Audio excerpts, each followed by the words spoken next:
'Tis the voice of a girl who pursued a white rabbit down a hole in the ground, a dangerous habit. In this hole are the voices of many an odd creature, a griffin, a dodo, a March hare all feature. 'Tis the voice of a turtle, but you're in for a shock if you think that this species is nothing but mock, for you must be mistaken. You'll certainly find that mock turtles are realer by far than mankind. 'Tis the voice of the dodo. You might think him extinct. If that's true, which it isn't, then you surely have blinked. The same might be said of his great friend, the dormouse, who seems always asleep, though his mind is enormous. 'Tis the voice of a cat, a large tabby from Cheshire, where felines and cheeses abound in good measure. This one sits all day long with his tail in a spin in the bough of his tree, and does nothing but grin. 'Tis the voice of some oysters wanting a lobster cull, but alas, there is one insurmountable obstacle. They were all of them eaten, along with some tarts, and the culprit's the king, or that vile knave of hearts.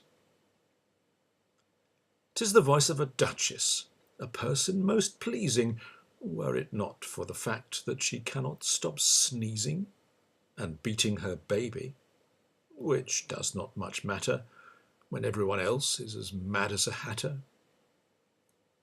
'Tis the voice of some courtiers playing at croquet, or perhaps it was chess, and that would seem to be okay.